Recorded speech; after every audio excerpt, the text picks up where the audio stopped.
기온이 1도 오를 때마다 1.1% 상승. 어떤 걸까요, 보배 씨? 제 생각엔 더워지면 화가 나니까 화병 아니면 탈수증 모르겠어요. 알려주세요. 일리가 있는데 정답 확인해 보도록 하겠습니다. 정답은요. 정답 뭘까? 저혈압. 고혈압이면 근데 고혈압이 이제 뇌졸중을 발생시키는 걸 올린다 막 그런 확률을 올린다고 들었는데 그럼 저혈압이랑 고혈압이랑 더워지면 더욱더 발생할 확률이 높아진다는 말씀이세요? 네, 이게 저혈압이라고 딱 표현을 했지만 정확하게는 기립성 저혈압이라는 표현을 기립성 씁니다. 저혈압. 일어날 때 예, 예. 혈압이 일시적으로 떨어져서 뇌로 가는 피의 양이 부족해지기 때문에 그 순간 어지럼증을 느끼거나 넘어지는 상황이 생길 수 있습니다. 순간적으로 생기는 건데요.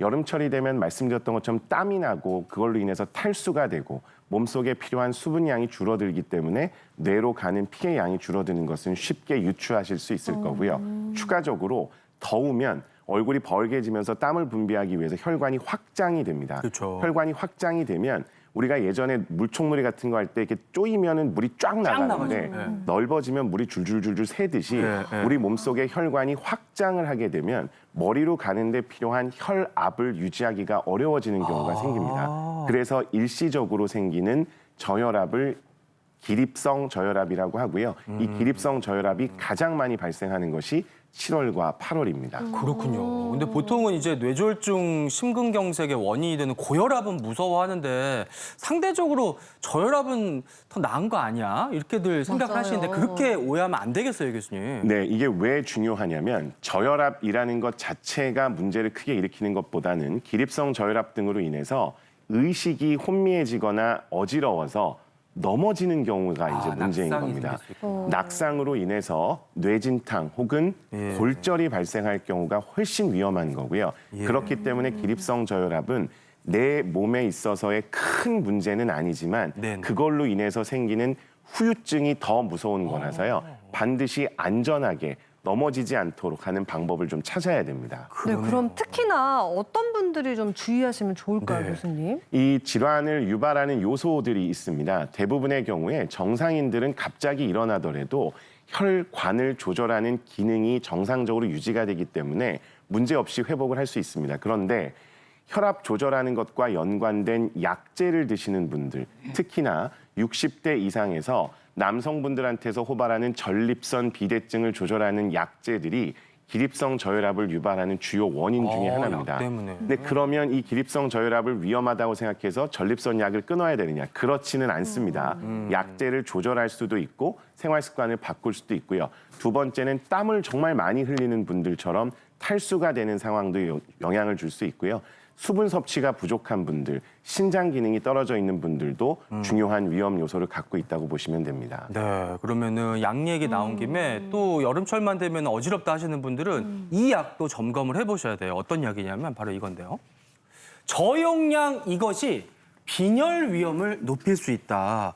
정답 뭘까요? 정답은 아스피린. 근데 아스피린이 빈혈을 유발해서 저는 처음 들어봤거든요, 교수님.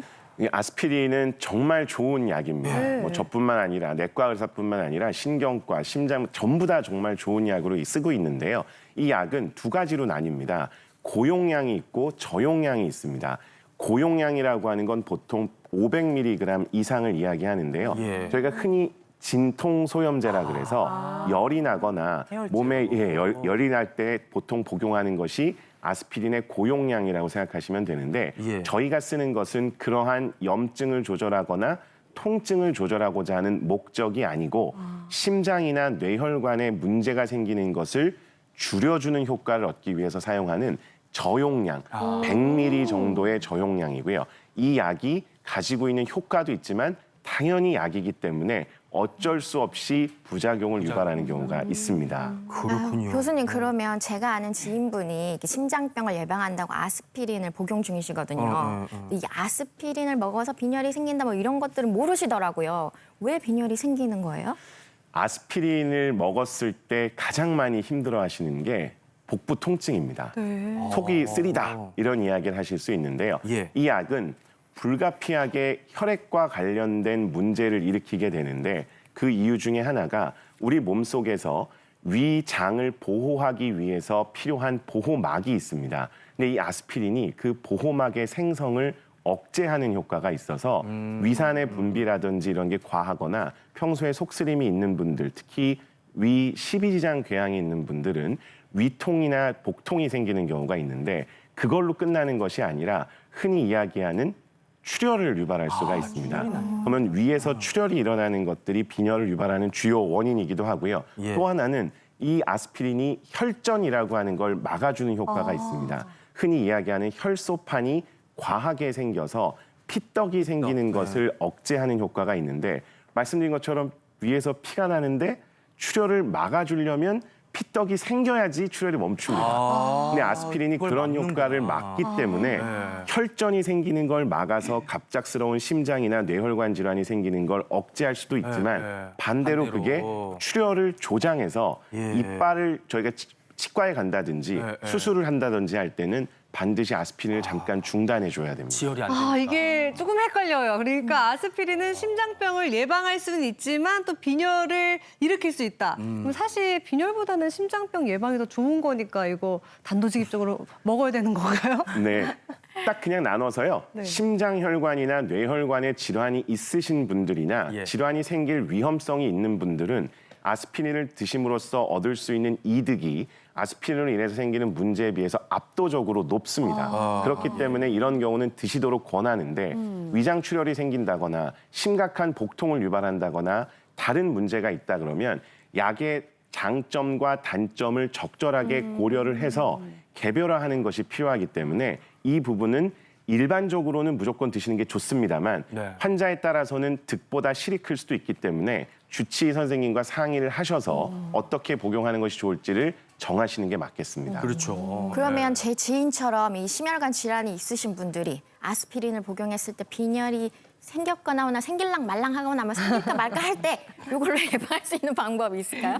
일단 제일 중요한 것은 말씀드렸던 것처럼 위장관 출혈입니다. 위장관 출혈이 생기는 것을 예방하기 위해서는 위장에 문제가 되는 습관을 교정하는 것이 중요하고요. 네. 그게 일반적으로 이야기하는 자극적인 음식, 맵고 짠 음식이라든지 불규칙한 식습관 같은 것들을 조절하는 게 아스피린으로 인한 위장관 출혈을 예방하는 첫 번째가 되겠습니다. 두 번째 습관은 변을 보는 겁니다. 변을 직접 보시고 난 다음에 육안으로 확인을 해서 변 색깔이 까맣게 나오거나 갑작스러운 흑색 변 같은 게 나온다고 하면 이거는 내 몸속에서 위장관 출혈이 일어날 수 있다는 것을 시사하는 소견이기 때문에 그걸 확인하시는 게 좋고 예. 마지막으로는 정기적으로 혈액 검사를 해서 빈혈이 있는지를 보시고 그 빈혈이 있다 그러면 아스피린 복용과 관련된 건지를 확인하기 위해서 내시경을 해보시는 걸 권장합니다.